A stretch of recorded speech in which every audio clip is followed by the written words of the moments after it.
I'm going to speak about the Women's Place UK campaign over the last year, the current state of the debate, as we've been hearing from other speakers, and what we can do now that the government's consultation on the Gender Recognition Act has closed.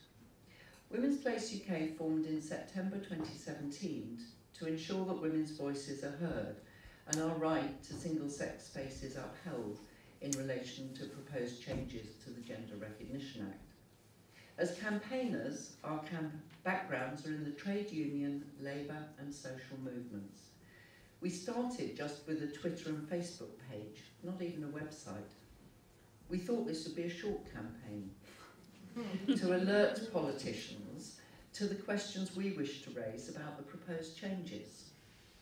We soon started having real-life meetings, and these have been a revelation. We are an entirely grassroots organisation. We run because the women involved in Women's Place UK come home from jobs and answer emails, respond to messages in the Facebook inbox, and spend a lot of time thinking about and working on the campaign. We're funded by donations and from ticket sales to our meetings. Our average donation is £20.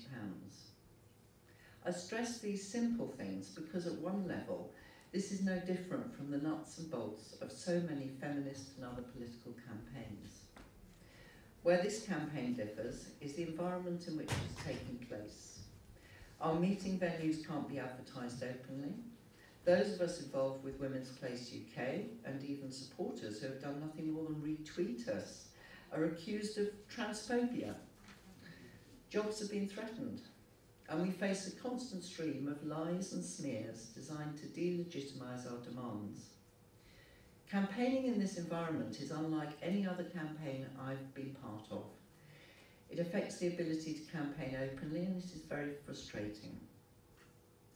The 5 demands are on the leaflets that we hand out at our meetings, and I will go through them one at a time because they are the basis of what we're doing. The first demand is respectful and evidence-based discussion about the impact of the proposed changes to the Gender Recognition Act and to being allowed to take place and for women's voices to be heard. The second demand is that the principle of women-only spaces be upheld and, where necessary, extended. The third demand, that there's a review of how the exemptions in the Equality Act are being applied in practice. These allow for single-sex services or requirements that only a woman can apply for a job, such as in a domestic violence refuge. The fourth demand, government to consult with women's organisations on how self-declaration would impact on women-only services and spaces. The fifth demand, government to consult on how self-declaration will impact upon data gathering, such as crime, employment, pay and health statistics, and monitoring sex-based discrimination, such as the gender pay gap. Don't know if anyone else heard the news that apparently that's narrowing, and I immediately thought, Pippa Bums. We're sometimes criticised for having these demands from a variety of perspectives. Some have said that it makes us sound too strident, that we may be more persuasive if we frame these demands as requests, more in keeping with our female socialisation. We obviously don't go along with that. A more serious concern raised is that this form of politics, driven by a core of demands, is masculinist in form, borrowed from male-dominated workers' movements, bread, peace and land, and reformist in content, that we're making a range of rather weak and moderate demands upon the state, which fall far short of a fuller vision for women's liberation. Our demands are designed to be simultaneously broad and powerful. We deliberately do not espouse a particular theory of gender or transgender, and do not engage in a discussion about whether or how trans identities should be validated by the state. We are woman-centred, and that means that all our demands relate to the impact of gender identity legislation upon women as a sex, the curtailment of our freedom of speech, the undermining of women-only spaces, and the impact of self-identification on both our spaces and how we count in society. Single-sex exemptions to the Equality Act are the pivot point of our work, because this is the place where women as a sex are defined distinctly in law. This is both politically and practically vital for women in our understanding of our oppression and in provision of our services, such as female cancer screening and intimate personal care, and spaces such as changing rooms, prisons, refuges, hospital wards.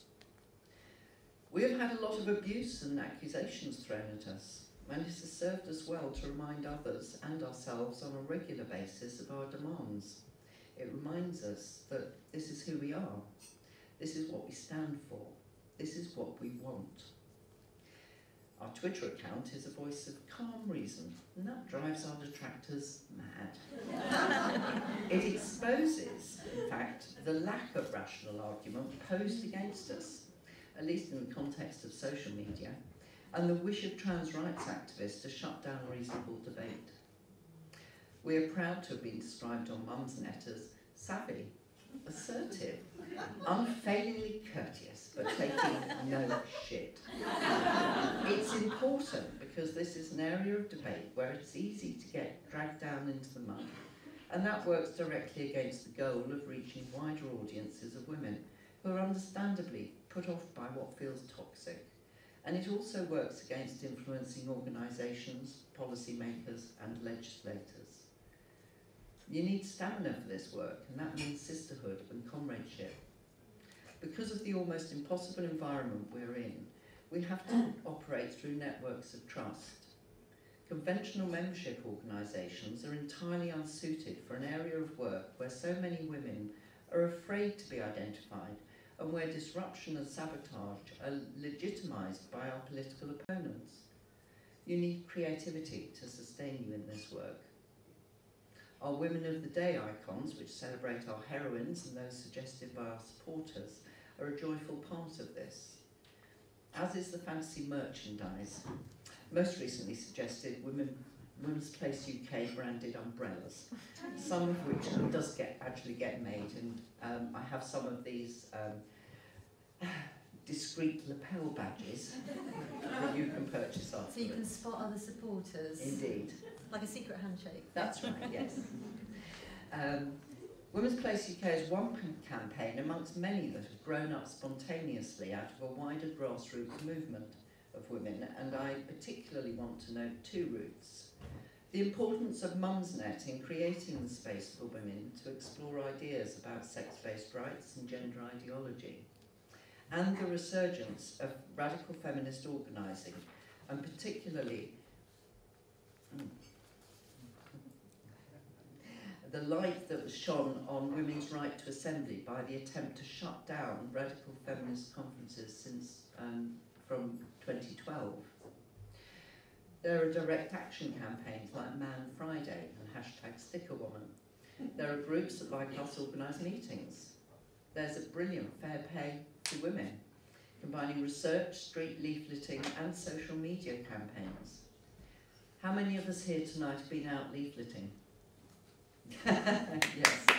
Delighted that Dr. Nick Williams is with us, and perhaps you'd like to take a bow?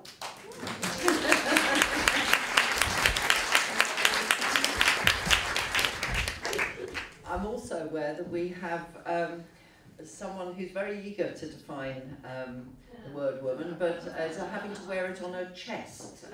Posy Parker, take a bow.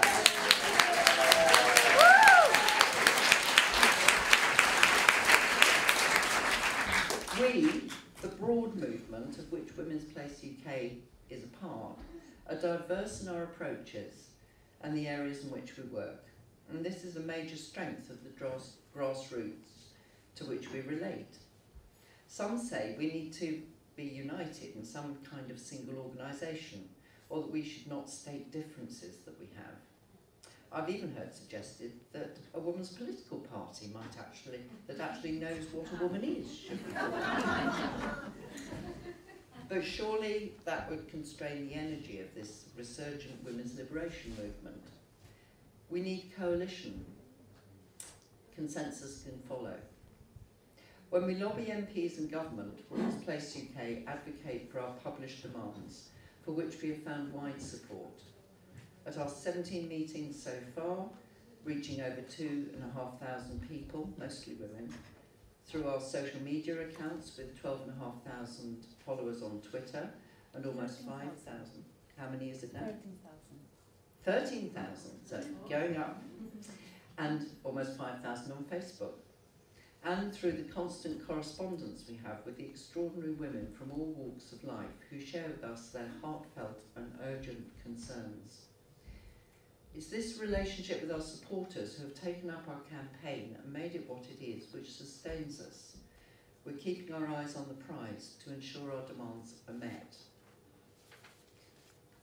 We're convinced that the women's liberation movement that comes out of this period will be in better shape because the current challenges that we're all now facing have woken us up to the work there is to do. So what next?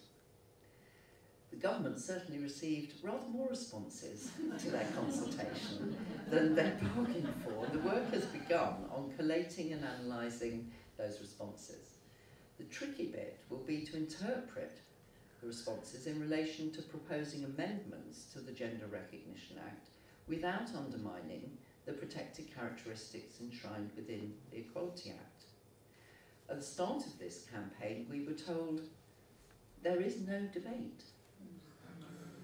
But now, having raised the issues and stimulated discussions online, within our families, workplaces, interest groups, we're ready for that debate to commence.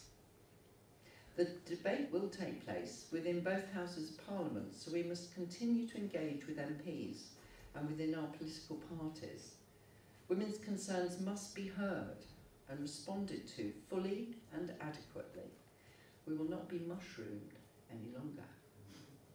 Many have already written to their MPs and have received stop party line responses. These do not address the issues we're raising, so we must arrange to meet with our MPs and have a proper conversation. Better to go in small groups. We need to ensure that MPs realise their accountability for protecting the rights of half the voting population. There's guidance on the Women's Place website about how to arrange and follow up those meetings. If our voices are to be heard, it is vital that we persist. We must not allow legal changes to be brought about without proper consideration of their impact on women's rights. We need to defend women's existing rights and seek to extend them.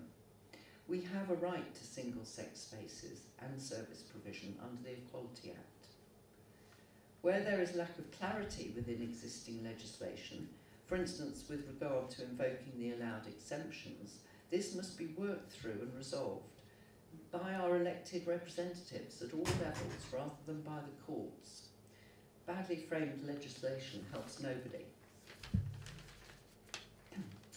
We have realised through this campaign how many public bodies are unclear about the terms used within the legislation, and we need to ensure that organisations currently operate within the existing law, rather than anticipate changes, as seems to have been the case.